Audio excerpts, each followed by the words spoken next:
So, good evening, students. Today we will start this new chapter, Visualizing Solid Shapes.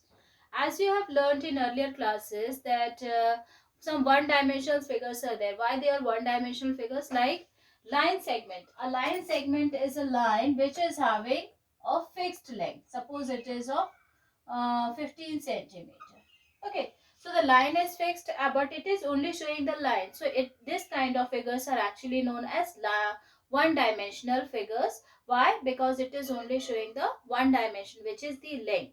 And then after that we have learned about two dimensional figures. Two dimensional figures are also known as 2D figures, right? So 2D figures are those figures in which length and breadth are also mentioned, like a square where length and breadth, rectangles and circles, all these are what they are, two-dimensional figures, because it shows length and breadth of any shape, right? So these kinds of figures are known as two-dimensional figures, which we can easily represent on a piece of paper, on this board also. So these one dimensional and two dimensional figures are those figures which we can easily represent on the piece of paper, right? So these are known as two dimensional figures. Now later we have in this chapter we are going to learn about three dimensional or 3D figures. So 3D figures are those figures in which three dimensionals are there. Three dimensionals this means that length, breadth and height or depth. Okay, so the solid figures, it means that in our day-to-day life, like this pen, it is a three-dimensional figure because it is having length, breadth and height, or we can also say that the depth, that is the three-dimensional figure. Okay, so in three-dimensional figure it is very difficult to represent on a piece of paper, because in a paper is actually a two-dimensional plane surface where we are only having length and breadth. So how do we visualize all these three-dimensional shapes on it? This we are gonna use some techniques so that we can easily represent these three-dimensional figures on our paper. So in this chapter we are going to learn about this. Okay, so you all knows that what are the two-dimensional figures, that is square, rectangle, triangle, pentagon, hexagon, nonagon, all the polygons, circles, all these are actually two-dimensional figures. And the examples are this solid figures. Solid figures, it means that the three-dimensional figures are, we can show it as cone, that ice cream cone, right? So this is the three-dimensional figure. Cuboids, that box of a toothpaste, or any other box, your compass box, those are cuboids. Sphere, a ball, ठीक है, basketball or cricket ball, tennis ball, all these are in the category of a sphere.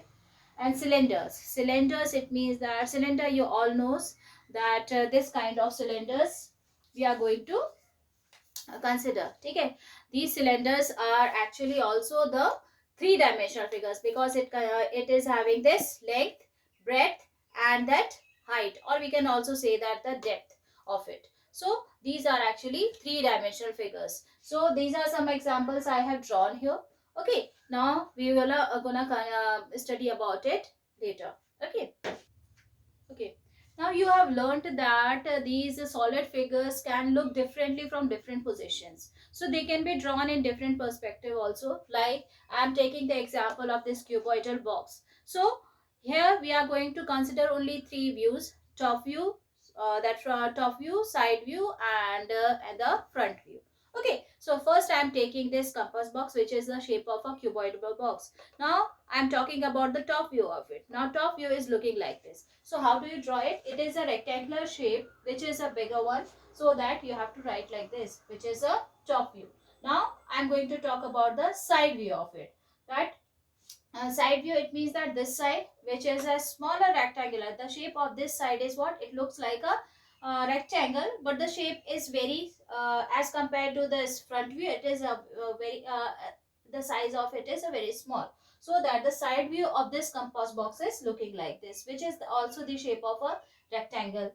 Now front view, if I'm talking about the front view of this compass box, it looks like this. It is also the shape of a rectangle. So here it is looking like this. So how do you draw this? The different views you have to draw by using any object which is at your home. You do this as a activity of yours. Now similarly, if I'm taking this cylinder, so cylinder is also front view I have drawn here like this, but it is actually looking like a rectangle, right? So if I'm taking a, a cylindrical container like this, then what will you see? That front view is also looking like a rectangle. Similarly, the side view of it, if I turn it like this, then again it is looking like a rectangle, which is the side view of it. And if I'm talking about the top view is looking like a circle. Here, look at the top side. Here it is looking like a circle.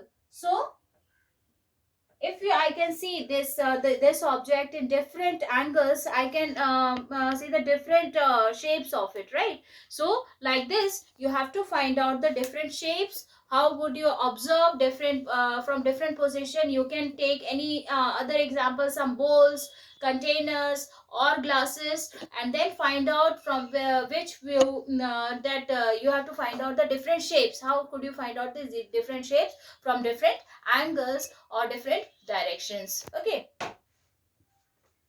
students, now next topic is about mapping space around us. So you have learned this thing in earlier classes also, when we are drawing some maps on the in this subject geography. Maybe you have drawn some places, rivers, mountains on a particular map, right? So these maps are very important, which actually shows the exact position or location of any place. And this you have been done in this geography chapter, where you are showing different positions of mountains, rivers, locations, places, states, countries, right? So in this chapter we are going to study about how do you draw these maps, or how to read these kinds of maps. Because the how a map is different from normal pictures. If you're drawing a picture of your house, obviously it is complete, you are showing with all the details, right? But in maps it is not necessary. In maps we are only using symbols and the distance, how much distance is needed to locate a particular location on it. So maps and similarly, if two persons are drawing a simple picture of any house or anything, then what will happen? Maybe their perspectives are different, so that they can draw a different kind of pictures on a piece of paper. But if you are drawing a map, it should be similar, because the locations are same. You are all going to use some symbols, or you are locating some positions, a particular place on the map, so that it should be same in all the cases. You cannot draw different maps for different locations, right? So here we're gonna study about how to draw a map on a piece of paper, or how to read a map with the help of it. Okay. Okay. So here the map of any house is remains the same respective of the position of the observer. Okay. So here I'm going to show a picture where a boy whose name is Raghav has drawn a map which showing the route from his house to the his school. Okay. So what he has done, he has drawn a map which is showing actually the route of his house to his school. Here, can you tell me the how far the how much distance is his house from his school, or which kind of things which is coming in the route of this house? Whose school is nearer to the house, Raghav or his sisters? No, we cannot say, because here no locations are given, no distance is showing here, only some circles are given, and we cannot identify anything from this map. Now look at the other diagram, other map which is drawn by his elder sister. So look at this another map which is drawn by his elder sister. This map is completely different from the previous one, right? So here you can see that here her sister has used some symbols, and these symbols are located here, which is actually the scale. Here different symbols are showing the different, like this first symbol is showing the house, then shop, school, road, pond. And here she has also done one more thing, where the longer line segment have been drawn for longer distances, and shorter line segments have been drawn for shorter distances. That is known as the map to a scale. Here she has used some scale for drawing this map, where the longer distances are showing by the longer line segments, and these shorter distances are showing with the shorter distances. Now you can easily represent the distance from her house to the school. And similarly, we can also say that whose school is nearer, his or her sister's. So like this you have to draw these diagrams. Okay. Thus, we realize that use of certain symbols and mentioning of distance has helps us to read the maps easily. Some observe that the distance were shown on the map are proportional to the actual distance on the ground. This is done by considering a proper scale. So, while drawing a map, one must know to what scale it has to be drawn. That is, how much actual distance is denoted by 1 millimeter or 1 centimeter on this map. This means that if one draw a map, he or she has to decide that 1 centimeter is a centimeter of space in that map shows a certain fixed distance of say 1 kilometer or 10 kilometer. So here I am going to show you a diagram which is from the atlas, of course. So here you can see that different symbols are showing here, where international airport, domestic airport, national highways, major road, minor road, major railways, international borders, state borders, and all these informations are given here. Similarly, different sites or towns or cities, historic sites, temples, monasteries, holy places, national parks, hill stations, everything is also mentioned with the help of some different numbers. You can use different symbols also. Okay, and here this sign shows the direction. Okay, north, east, west, east, west, north, and south.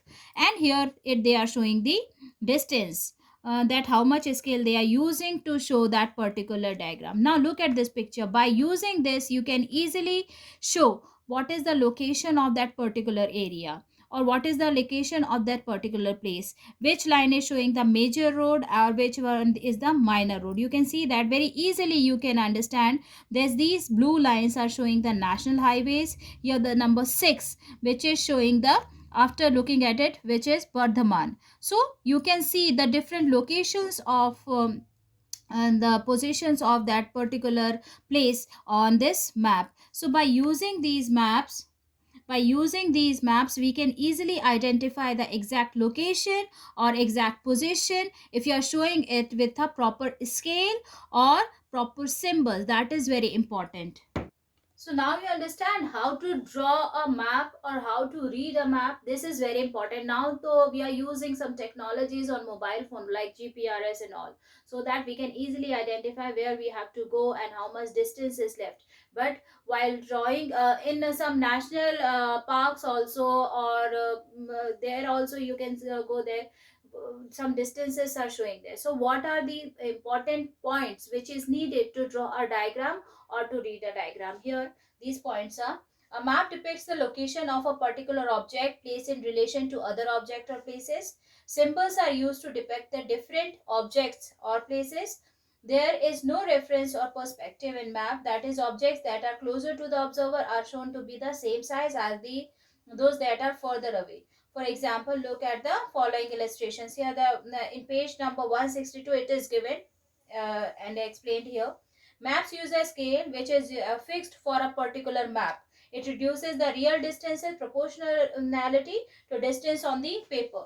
So for a particular distance, if you are using 1 centimeter distance on a particular map, then that distance should be same for each and every location of that point. You cannot change it. Okay, so that 1 centimeter scale you have to use for that particular map. You can change in any other diagram, but here in one if you are drawing a particular map, it is very important that distance should be same, so that you can locate the exact position of that particular place on your map, or a river or a mountain or some historical places you can easily locate. So it is very important that the scale should be same for a particular map. You can change it in if you're drawing any other one.